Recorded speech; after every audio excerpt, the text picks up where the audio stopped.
প্রিয় ছাত্রছাত্রীরা, আজকে আমি তোমাদেরকে এই ভিডিওর মাধ্যমে মাধ্যমিক 2025 সালে এবিটি টেস্ট পেপারে যে সমস্ত প্রশ্নগুলো দেওয়া আছে ভৌত বিজ্ঞানের 338 নম্বর পেজে, সেখানে বিভাগ ক, খ এবং গ এর যে সমস্ত প্রশ্নগুলো আছে, অর্থাৎ এমসিকিউ এবং এমসিকিউ টাইপসের প্রশ্ন 1 নম্বর এবং 2 নম্বর প্রশ্ন, মানে যে সমস্ত প্রশ্নগুলো আছে সমস্ত প্রশ্ন উত্তর আমরা আলোচনা করবো আজকে এই 338 নম্বর পেজের যে ভৌত বিজ্ঞান কোশ্চেন সেটে।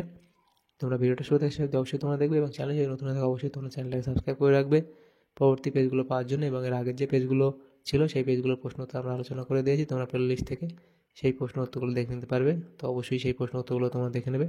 তো আজকে দেখো যে সমস্ত প্রশ্নগুলো দেওয়া হয়েছে 338 নম্বর পেজে এমসিকিউ টাইপ প্রশ্ন। বিভাগ কয়ের মধ্যে দেখো দেওয়া আছে একে থেকে বহু বিকল্প ভিত্তিক প্রশ্ন, প্রতিটি প্রশ্নের নিচে উত্তর হিসেবে 4টি করে বিকল্প দেওয়া আছে, যেটি সঠিক সেটি লেখো। তো প্রথম প্রশ্ন 1.1 বলা আছে, কয়লার খনি থেকে কয়লা উত্তোলনের পূর্বে যে গ্রিনহাউস গ্যাসটি নির্গত হয় তা হলো কি? CH4 অর্থাৎ মিথেন। এরপরে প্রশ্ন দেওয়া আছে, চার্লসের সূত্রের ভিটি লেখচিত্র তাপমাত্রা অক্ষকে কোন উষ্ণতায় ছেদ করে?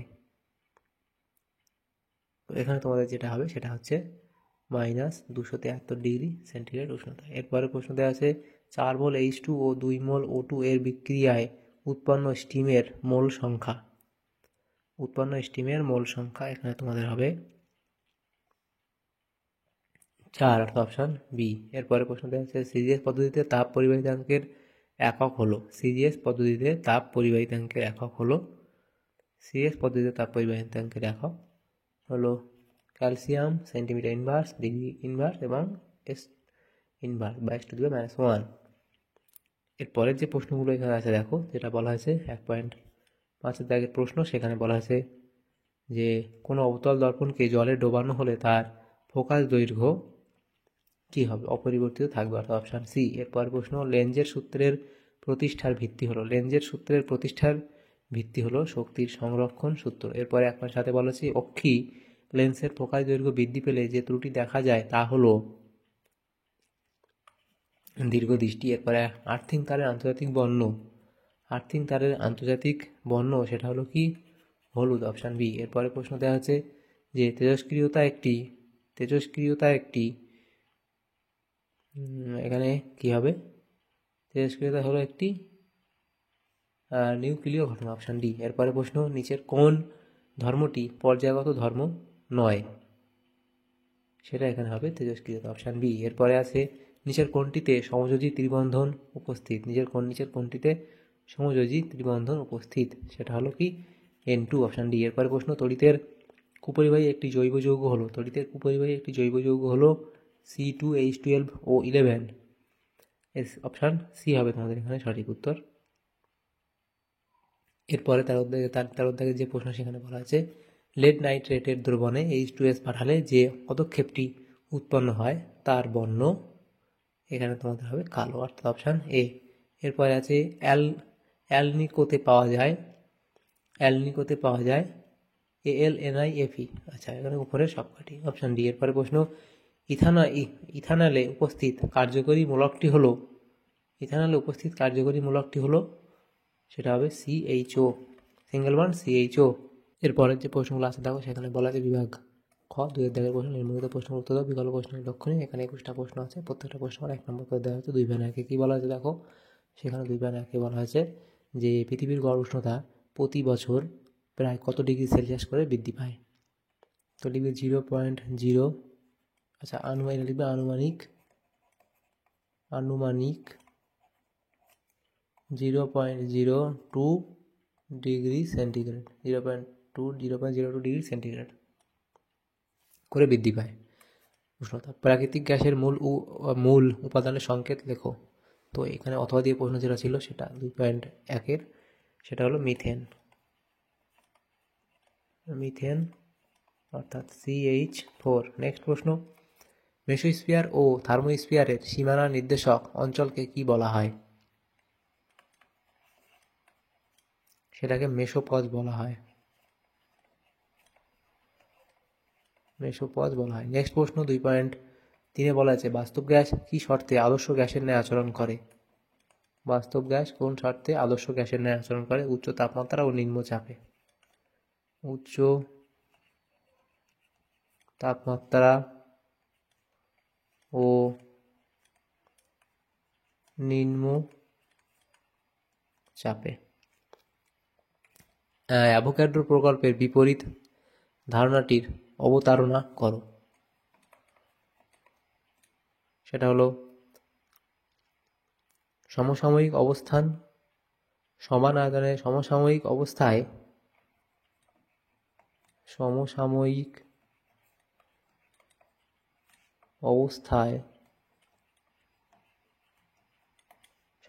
অবস্থায়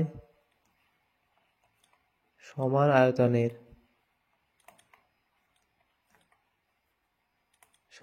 আয়তনের বিভিন্ন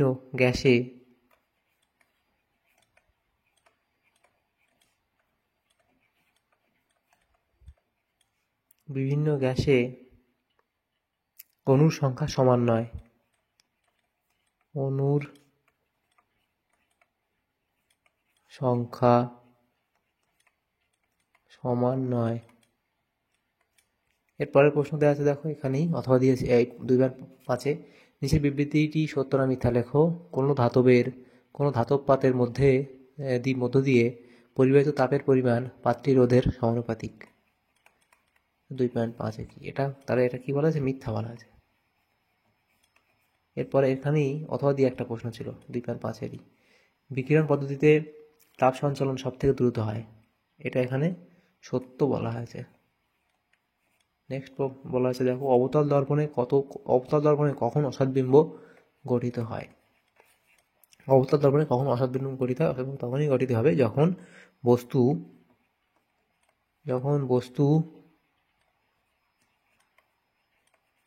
প্রধান ফোকাস ও মেরুর মধ্যে থাকে।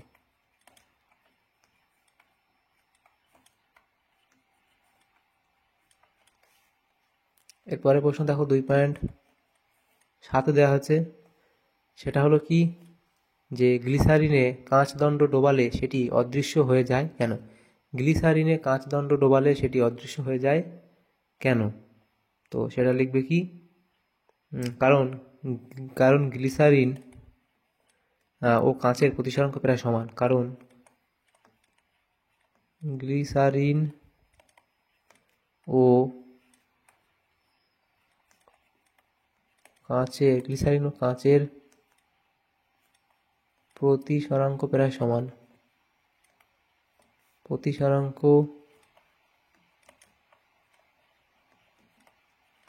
সমান। নেক্সট 2.8 বলা হয়েছে, ফিউজ তার কোন নীতির উপর ভিত্তি করে কার্যকরী হয়? এটা হবে জুলের তাপের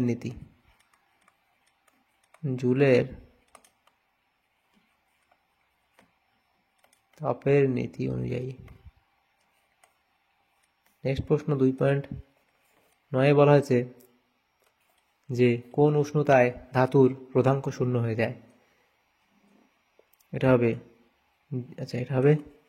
0K, অর্থাৎ 0 কেলভিন তাপমাত্রায়। 2.10 যেটা বলা হয়েছে, বস্তুর প্রাচীনত্ব নির্ণয়ে ব্যবহৃত তেজস্ক্রিয় মৌলটির নিউক্লাইড চিহ্নটি লেখো। সেটা হবে এরমভাবে C14। এরপরে দেখো অথবা দিয়ে আছে, নিউক্লিয় চুল্লিতে গ্রাফাইট ও ভারী জল ব্যবহৃত হয় কেন? এখানে দিয়েছিল এই 2.10 যে গ্রাফাইট নিউট্রনের গতিকে ধীর করে।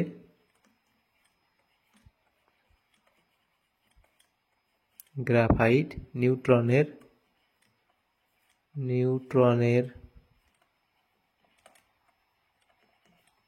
গতিকে ধীর করে এবং ভারী জল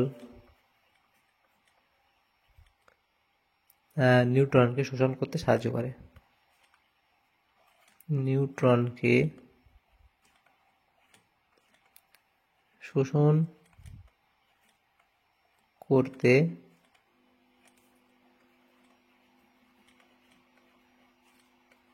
সাহায্য করে। তাহলে এগুলো হলো। এর পরের পেজে দেখো যে প্রশ্নগুলো আছে, বাম স্তম্ভের সঙ্গে ডান স্তম্ভের আমাদের দেওয়া হয়েছে। প্রথম দেখো, একটি ক্ষারীয় মৃত্তিকা ধাতু, সেটা হবে Beর সাথে মিলবে। আর মৌলটির অ্যানায়নে ইলেকট্রন বিন্যাস নিয়নের মতো, সেটা হবে ও এর সাথে মিলবে। এরপরে ক্রায়োলাইট, এটা হবে অ্যালুমিনিয়ামের সাথে মিলবে। স্টেনলেস স্টিল, এটা হবে সিআর। এভাবে মিলিয়ে নেবে। 2.12 দেখা যাচ্ছে ক্ষার ধাতু সহজে ক্যাটায়ন উৎপন্ন করে কেন? ক্ষার ধাতু সহজে ক্যাটায়ন উৎপন্ন করে কেন? লিখবে ক্ষার ধাতুর আউটার শেলে অর্থাৎ বাইরের কক্ষপথে ক্ষার ধাতুর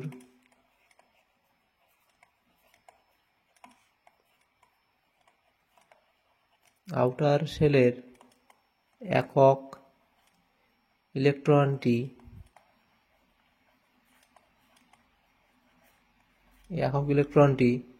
খুব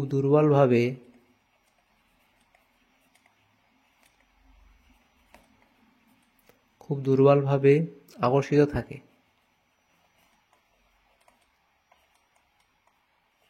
সে কারণে। নেক্সট প্রশ্ন 2.13, ব্লিস্টার কপার বলতে কি বোঝো? 2.13 ব্লিস্টার কপার বলতে কি বোঝো? লিখবে কপার পাইরাইট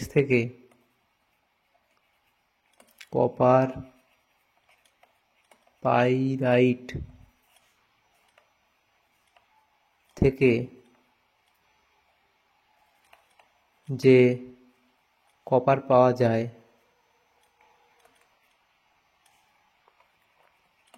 তাকে এই ব্লিস্টার কপার বলে।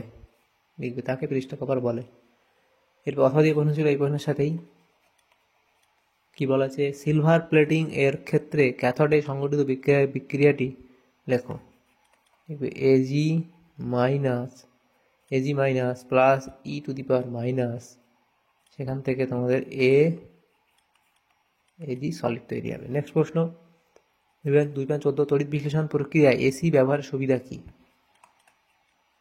লিখবে এসি অর্থাৎ পরবর্তী প্রবাহ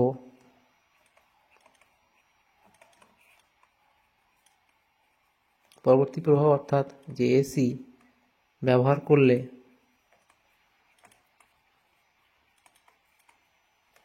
করলে কোনো রাসায়নিক পরিবর্তন হয় না।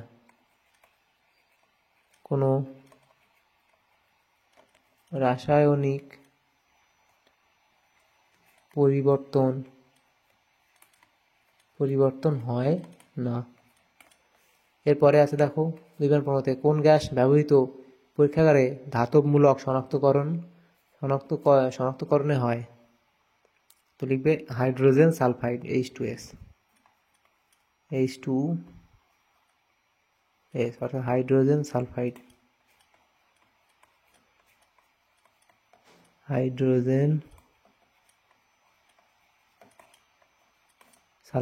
নেক্সট প্রশ্ন অর্থ দিয়েছিল 98% গাঢ় H2SO4 দ্বারা সালফার ট্রাই অক্সাইড শোষিত হলে উৎপন্ন যৌগের নাম ও সংকেত লেখো। তো কি হবে? এটা হবে ওলিয়াম।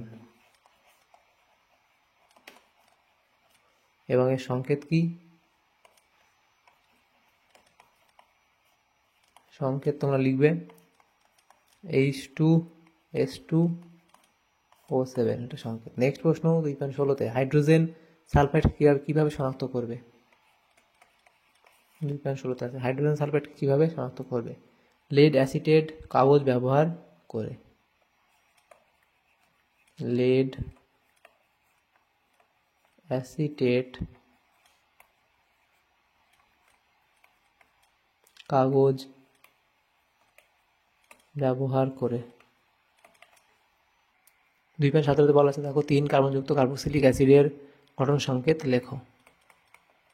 2.17 সেটা লিখবে CH3CH2COOH, propanoic acid. Propanoic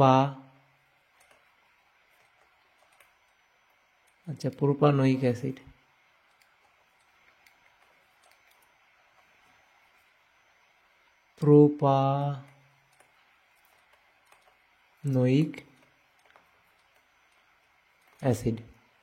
next অথবা দিয়ে এই প্রশ্নের সাথে অথবা দিয়ে প্রশ্ন ছিল, সেখানে বলা হয়েছে যে পিভিসি পলিমারটি গঠনগত সংকেত লেখো। তো গঠনগত সংকেত তোমরা লিখবে পিভিসি পলিমারটির। এরপরের যে প্রশ্নটা এরপরের যে প্রশ্ন 2.18-তে বলা হয়েছে ইথানোয়িক অ্যাসিডের একটি ব্যবহার লেখো। ইথানোয়িক অ্যাসিডের ব্যবহার লিখবে ভিনিগার প্রস্তুত করতে ব্যবহার করা হয়। কি লিখবে? ভিনিগার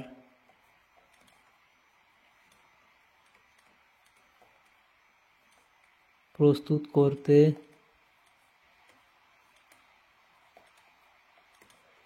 ব্যবহার করা হয়।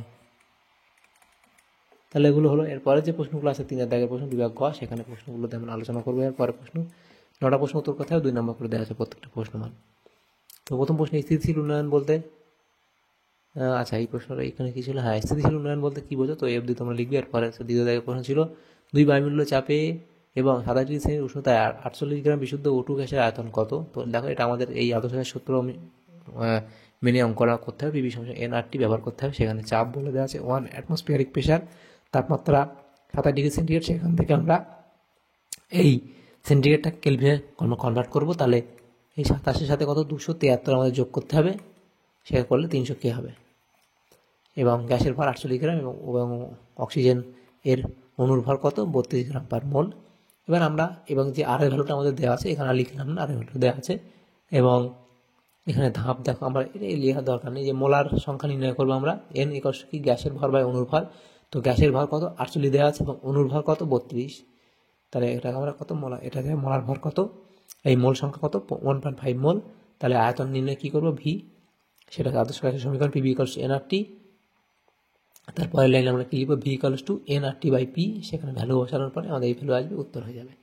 নেক্সট প্রশ্ন দেখো দেওয়া আছে যে চার্লসের সূত্র থেকে পরম শূন্য অনুসন্ধান মান নির্ণয় করো। তো এখানে করে দেওয়া আছে, লিখে নেবে। নেক্সট প্রশ্ন অবতার লেন্স কেন অপসারী লেন্স রূপে কাজ করে? এই অবধি তোমরা লিখবে। নেক্সট প্রশ্ন দিয়েছিল উত্তর লেন্সকে বিবর্ধক কাঁচ বলা হয় কেন? চিত্রসহ উত্তর লেখা এই অবধি লিখে দেবে। নেক্সট প্রশ্ন দেওয়া আছে দেখো 3.4 প্রশ্ন বলা আছে ওহমের সূত্র থেকে রোধের সংখ্যাটি প্রতিষ্ঠা করো। তো এই অবধি লিখবে। নেক্সট প্রশ্ন দেওয়া আছে সমযোজী যৌগ উৎপন্ন হওয়ার দুটি শর্ত উল্লেখ করো। এই দুটি শর্ত তোমরা এখানে লিখে দেবে। এরপরে দেখো ইথিলিন CTH4 অণুর লুইস গঠন দেখাও। এই অবধি লিখবে। 3.6 বলা দেখো 3.6 এখানে দুটি মৌল A ও B এর পারমাণবিক ক্রমাঙ্ক যথাক্রমে 12 এবং 17। এক বলা আছে মৌল দুটি দ্বারা উৎপন্ন যৌগের সংকেত লেখো। সেটা কী হবে? সেটা সংকেত হবে MgCl2। এবং 2 পালে যৌগটির প্রকৃতি কী হবে? প্রকৃতি কী হবে সেটা তোমরা অবধি লিখবে। সেটা এখানে দেখো প্রকৃতি হবে আয়নিক। এটা হচ্ছে এটা কিছু কমা কারণ তোমরা লিখবে। 3.7 বলা আছে নেসলার বিকারক কী এবং এর মধ্যে দিয়ে NH3 গ্যাস চালনা করলে উৎপন্ন অদক্ষেপের রং কী হবে? তো NH3 এই নেসলার বিকারক কাকে বলে এই অবধি তোমরা লিখবে। এবং এর যে নেসলার বিকারক অ্যামোনিয়ার জলীয় দ্রবণ অর্থাৎ অ্যামোনিয়াম হাইড্রোক্সাইড যোগ করলে তামাটের রং এর অদক্ষেপ উৎপন্ন হয়। নেক্সট প্রশ্ন দেওয়া আছে দেখো থার্মিক মিশ্রণ কি? 3 ভাগ FeO3 ও এটা ও FeO3 ও 1 ভাগ Al চূর্ণের মিশ্রণ। এরপরে থার্মিক বিক্রিয়া, এখানে দেখো যে এর যে সমীকরণ সেটা লিখে দেবে। এরপরে দেখো অ্যালুমিনিয়াম পাত্রে টক জাতীয় খাবার রাখা উচিত নয় কেন? এর লিখবে। নেক্সট প্রশ্ন ইথাইল অ্যালকোহলের নিরুদন ঘটালে কি ঘটবে সমীকরণ সহ ব্যাখ্যা করো। এর লিখবে। নেক্সট প্রশ্ন দেওয়া আছে অ্যাসিটিলিন থেকে কিভাবে ইথেন প্রস্তুত করবে বিক্রিয়ার সমিত সমীকরণ দাও। এটা লিখবে। তাহলে তোমাদের প্রশ্ন উত্তর হয়ে যাবে।